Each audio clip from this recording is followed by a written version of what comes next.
Hello foodies, welcome to র kitchen. আজকে আমি আপনাদের সাথে শেয়ার করতে চলেছি চিংড়ি মাছের একটি রেসিপিটি হলো চিংড়ি মাছের ঝাল।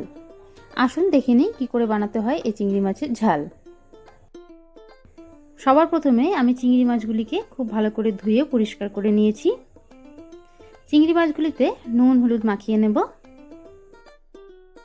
আমি এখানে 300 গ্রাম মিডিয়াম সাইজের চিংড়ি মাছ নিয়েছি। কড়াইতে তেল খুব ভালো করে গরম করে নেব। এরপর চিংড়ি মাছগুলিকে এর মধ্যে হালকা করে ভেজে নেব। খুব বেশি কড়া করে চিংড়ি মাছগুলিকে ভাজতে হবে না। চিংড়ি মাছ একটু বেশি কড়া করে ভাজলে অনেক সময় মাছগুলি শক্ত হয়ে যায়। হালকা লাল করে মাছগুলিকে ভেজে তুলে নেব।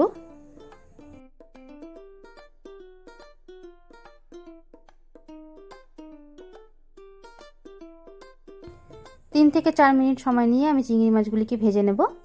মাঝে একবার চিংড়ি মাছগুলিকে হালকা হাতে নেড়ে দিতে হবে।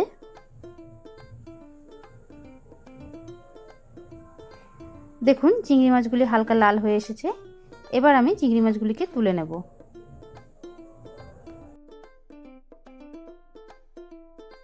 ওই তেলের মধ্যে দিয়ে দিচ্ছি একটা তেজপাতাটা হালকা করে ভেজে নেব। তেজপাতা ভাজা হয়ে এলে একটা এলাচ, 2-3 টুকরো দারচিনি আর 2টো লং এর মধ্যে দিয়ে দিচ্ছি। এরপর একটা বড় সাইজের পেঁয়াজ কুচি আমি এর মধ্যে দিয়ে দিচ্ছি। পেঁয়াজগুলিকে হালকা লাল করে ভেজে নিতে হবে।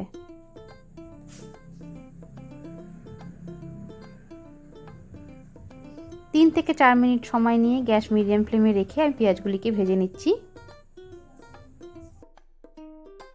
দেখুন পেঁয়াজগুলি হালকা লাল হয়ে এসেছে। এবার আমি একটা মিডিয়াম সাইজের পেঁয়াজ বাটা এর মধ্যে দিয়ে দেব।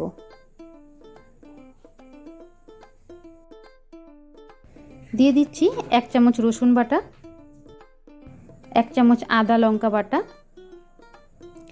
এবার সব মশলা একসাথে ভালো করে কষিয়ে নেব। গ্যাস অবশ্যই মিডিয়াম ফ্লেমে রেখে দিতে হবে।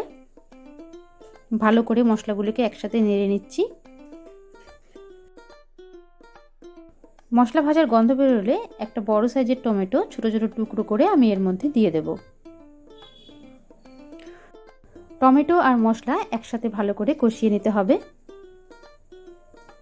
5-6 মিনিট সময় নিয়ে আমি টমেটো আর মশলা একসাথে ভালো করে কষিয়ে নিচ্ছি। 1 চামচ পরিমাণ হলুদ আর স্বাদ অনুযায়ী নুন দিয়ে দেব। নুন হলুদ দিয়ে খুব ভালো করে নেড়ে নিতে হবে। ভালো করে নেড়ে নিয়ে আমি 4 থেকে 5 মিনিটের সময়ের জন্য ঢেকে রাখব। 5 মিনিট পর ঢাকা খুলে নিয়েছি। দেখুন টমেটোগুলি অনেকটাই নরম হয়ে এসেছে। আমি আরও কিছুক্ষণ এভাবে নাড়াচাড়া করব যাতে টমেটোগুলি একেবারে মশলার সাথে মিশে যায়।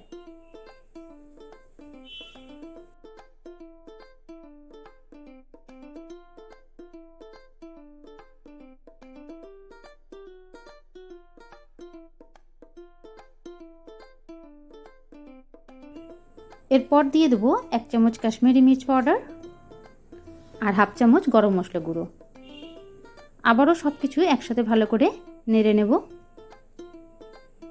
ততক্ষণে টমেটোগুলো বেশ নরম হয়ে আসবে। দেখুন মশলার সাথে প্রায় মিশে গেছে। মশলারও খুব সুন্দর একটি ভাজা গন্ধ বেরিয়ে এসেছে।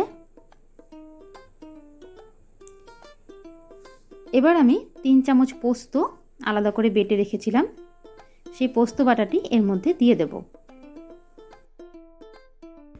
পোস্ত বাটা দেওয়ার পর 1 থেকে 2 মিনিট এভাবেই নাড়াচাড়া করব যতক্ষণ না মশলা থেকে পুরোপুরি তেল বেরিয়ে আসছে। পোস্ত বাটার বাটিটি ধুয়ে আমি সামান্য পরিমাণ জল এর মধ্যে দিয়ে দিচ্ছি। এভাবে 1-2 মিনিট নাড়াচাড়া করতে হবে যতক্ষণ না মশলা থেকে তেল বেরিয়ে আসছে। এরপর ভেজে রাখা চিংড়ি মাছগুলি এর মধ্যে দিয়ে দেব।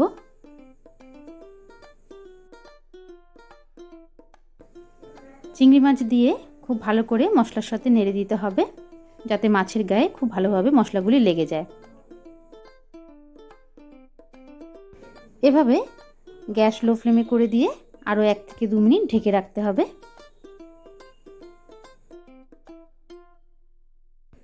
2 মিনিট পর ঢাকা খুলে নিয়ে সামান্য নেড়ে চেড়ে নামিয়ে নিলেই তৈরি চিংড়ি মাছের ঝাল। দুপুরবেলায় গরম ভাতের সাথে এটি খেতে ভীষণই ভালো লাগে। ভিডিওটি পছন্দ হলে চ্যানেলটিকে সাবস্ক্রাইব করুন, লাইক করুন আর শেয়ার করুন। থ্যাঙ্কস ফর ওয়াচিং র কিচেন।